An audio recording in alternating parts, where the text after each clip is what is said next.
Buenas tardes. Bueno, agradezco muchísimo la invitación, especialmente a la doctora Obón, que es la que se comunicó conmigo.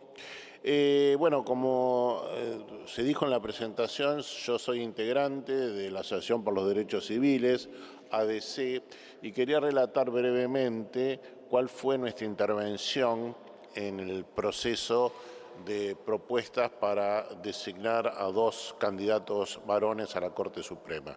En primer lugar, nosotros hicimos en el periodo de impugnación, presentamos las impugnaciones ante el Ministerio de Justicia de la Nación, junto con otras asociaciones.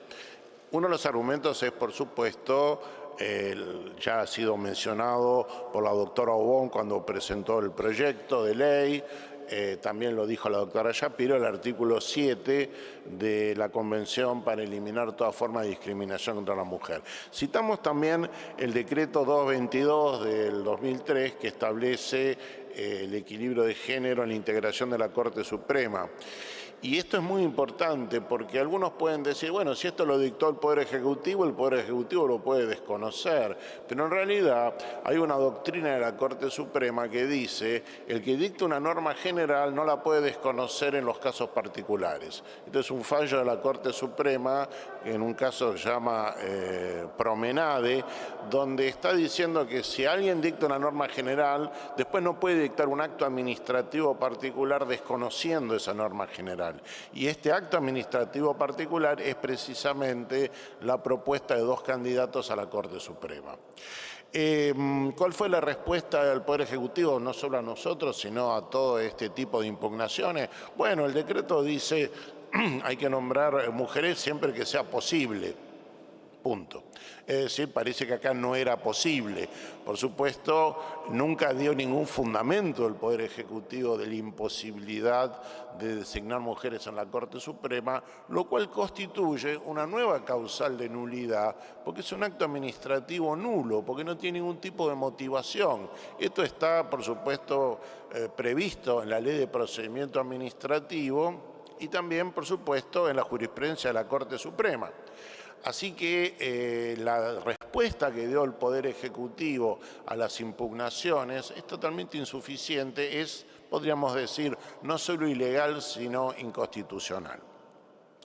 El segundo episodio importante de nuestra intervención en este tema fue el amicus curiae que presentamos en la acción de amparo que la Red de Mujeres por la Justicia, que ha sido mencionada ahora, presentamos ante la Corte Suprema. La Red de Mujeres presentó la acción de amparo, como ya se ha explicado, una acción de amparo colectiva. La jueza de primera instancia, curiosamente, digo curiosamente porque su posición era obviamente opuesta a la presentación, dijo que estaba legitimada, lo cual es correcta, por supuesto. Estaba legitimada, pero no podía resolver el planteo de inconstitucionalidad porque era una cuestión política no justiciable. ¿Qué es esto de cuestión política no justiciable?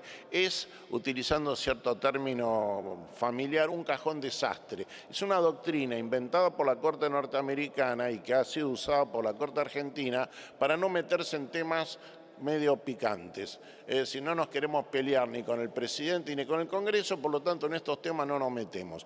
No tiene ninguna consistencia lógica esa doctrina. Es totalmente una herramienta claramente política de los tribunales para no chocar con los poderes políticos. Pero si una persona está legitimada, como era el caso de la Red de Mujeres por la Justicia, y los planteos son constitucionales, no hay, por supuesto, una cuestión política no justiciable. Deben los tribunales resolver la cuestión.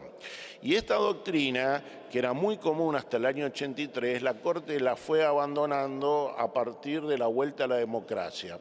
Y la Corte empezó a meterse en temas que tradicionalmente están vedados para los tribunales. Por ejemplo, sanción de las leyes, destitución de magistrados. En todos esos temas que tradicionalmente los tribunales no se metían, la Corte Suprema dijo, acá tiene que haber control judicial.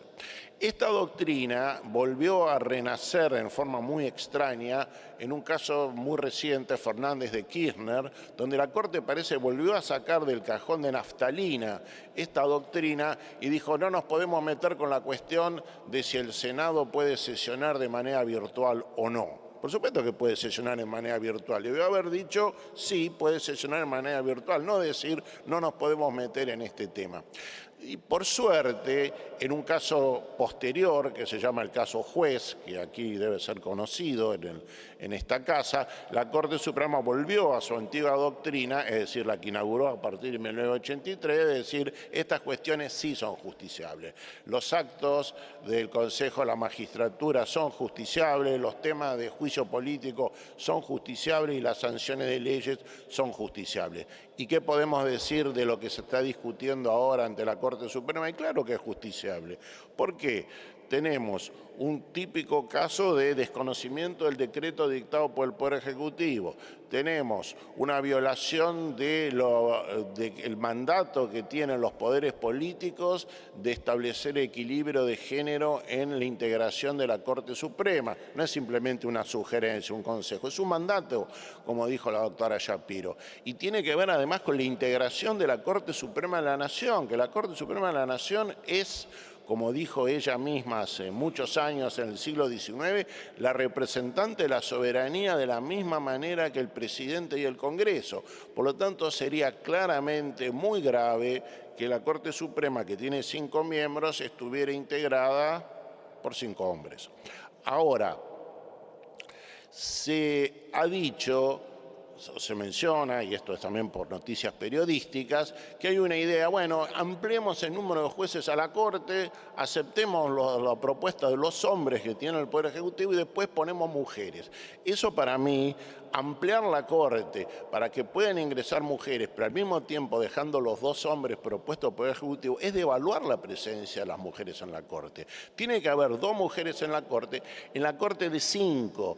¿Y por qué tiene que ser una Corte de 5? Porque los intentos del pasado de ampliar el número de los jueces de la Corte, intentos que tuvieron éxito en el 1990 bajo el gobierno de Menem, fueron un desastre. La Corte funcionó muchísimo peor con 9 miembros que con 5. Y por supuesto ni hablar con una Corte de 16 miembros, que es un proyecto que tiene media sanción.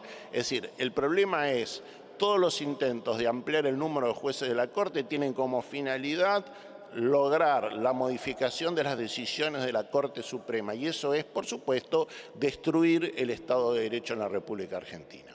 Entonces, para concluir, yo creo que el Poder Ejecutivo debió haber mandado, no era conveniente, era útil, era razonable, debió haber mandado el nombre de 2 mujeres al Senado de la Nación. Y al no hacerlo, violó la Constitución, violó la ley y violó el decreto. Y el Senado de la Nación tiene la obligación de rechazar el pliego de estos 2 hombres, más allá de su menor o calidades personales, y por supuesto el Poder Ejecutivo ante ese rechazo deberá mandar el nombre de 2 mujeres al Senado de la Nación. Si no lo hacen, yo creo que habría una clara violación constitucional.